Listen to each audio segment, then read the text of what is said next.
साथियों, देश के पूर्व प्रधानमंत्री चंद्रशेखर जी ने एक बार संसद भवन में खड़े होकर कहा कि जिन हाथों में शक्ति भरी है राज तिलक देने की, जिन हाथों में शक्ति भरी है राज तिलक देने की, उन हाथों में ही ताकत है सर उतार लेने की।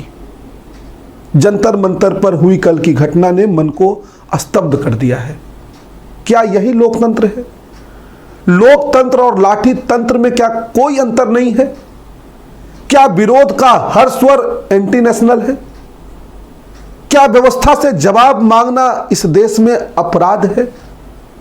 मुझे नहीं पता सीजेपी क्या है, मुझे कोई नहीं मतलब अभिजीत क्या चाहते हैं, लेकिन मुझे इस बात से मतलब है कि अगर लगातार पेपर लीक हो रहा है, उस पेपर लीक के खिलाफ बच्चे आवाज उठा रहे हैं, उस पेपर लीक के खिलाफ आमरण अनशन चल रहा है, तो उसे लोकतांत्रिक प्रक्रिया के थ्रू हल करना चाहिए।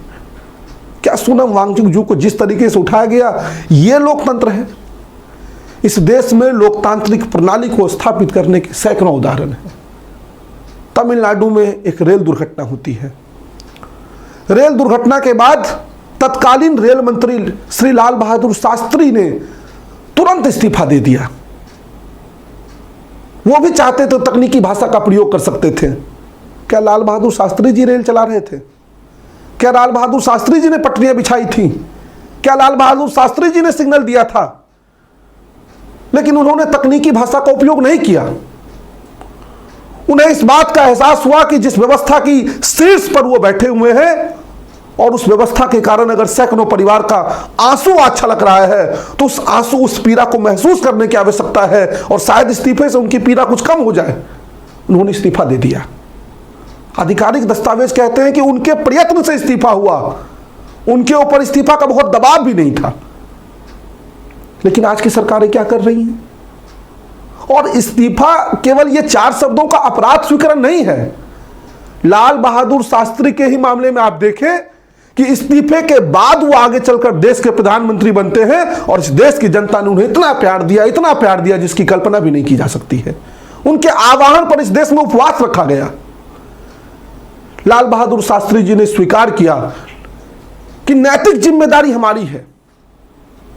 अगर कोई घटना घटित हो रही है तो फीता अगर नेता काटेगा, पोस्टर पर फोटो अगर नेता का होगा, सफलता का श्रेय अगर नेता का होगा, तो उस व्यवस्था में अगर खामी होगी तो उसकी जिम्मेदारी भी शीर्ष पर बैठे लोगों को लेना होगा, ना कि छोटे मोटे अधिकारियों को जो है वह निशाना बनाकर उस जिम्मेदारी से मुक्ति पाई जा सकती है। कल जिस प्रकार जंतर मंतर पर लाठियों का प्रहार किया गया, हमारे पुरखों ने इस दिन के लिए लोकतंत्र को नहीं बनाया था। हमारे पुरखों ने इसलिए इतनी लंबी लड़ाई नहीं लड़ी थी। संविधान में हमें इतने अधिकार इसलिए नहीं दिए गए थे कि हमारे ऊपर जब भी आए कोई लाठी चलाकर चला जाए। यह कोई पहली घटना नहीं है जब इस तरीके से लाठी चार्ज हो रहा है। लोकतांत्रिक मूल्यों में हमें इस बात का ध्यान देना होगा कि मात्र 35 से 40% वोट पाकर सरकारें जो है वो चुनी जाती हैं। लोकतंत्र में 50% से ज्यादा लोग तो हमेशा उनके विरोध में होते हैं, लेकिन तब भी लोकतांत्रिक मूल्यों का पालन वो करते हैं, सरकारों के आदेशों का पालन करते हैं, सरकारों को स्वीकार्यता मिलती है। लेकिन क्या जब वो आवाज उठाएंगे तो उनको इसका जवाब लाठी से मिलेगा? और कौन सी गलत बात के लिए आवाज उठाया जा रहा है? क्या नीट का पेपर लीक नहीं हुआ है? क्या यह पहली बार लीक हुआ है? क्या इसमें जिम्मेदारी तय नहीं होनी चाहिए? और कौन सी बड़ी जिम्मेदारी फांसी की मांग चल रही है? क्या मंत्रालय को नहीं बदला जा सकता है? क्या मंत्री को नहीं हटाया जा सकता है? क्या जितने लोग प्रोटेस्ट में बैठे थे सब एंटी नेशनल थे? सत्ता के पक्ष के कुछ लोग कुछ मसलों को पकड़कर इस आंदोलन को अलग दिशा में मोड़ने का प्रयास करते हैं। वो कहते हैं बताइए वहां धर्म विरोधी नारे लग रहे हैं, क्या धर्म विरोधी नारे केवल उसी मंच से लगे? क्या हमने हाल में नहीं देखा कि हनुमान जी को किसी दल विशेष का झंडा देकर जो है वह नृत्य करवाया गया? क्या यहां आस्था आहत नहीं होती है? क्या किसी स्पेसिफिक पॉइंट पे आस्था आहत होती है?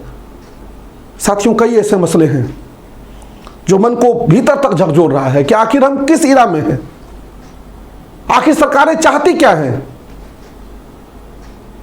लोकतांत्रिक मूल्यों का संवर्धन अगर नहीं होगा तो यह देश कमजोर होगा। अटल बिहारी वाजपेयी जी ने कहा कि सरकारें आती रहेंगी, सरकारें जाती रहेंगी, लेकिन ये देश रहना चाहिए, इस देश का लोकतंत्र रहना चाहिए। क्या आज उनकी इन बातों से सीख ली जा रही है? इस देश में समय समय पर आंदोलन हुए, उस आंदोलन को समाप्त करवाने का तरीका रहा, अनशन को तोड़वाने का तरीका रहा, लेकिन आज जिस तरीके से तानाशाही स्वरूप अपनाया गया सरकार के द्वारा, इसको स्वीकार नहीं किया जा सकता। इसके खिलाफ आवाज उठानी आवश्यक है, आवाज उठानी जरूरी है, भले ही सरकार को जो एक्शन लेना हो ले। मैं कभी भी जंतर मंतर पर हुई घटना के पक्ष में बात नहीं रख सकता हूं। जंतर मंतर पर हुई घटना एक अमानवीय घटना है, लोकतांत्रिक प्रणाली के बिल्कुल विरुद्ध है।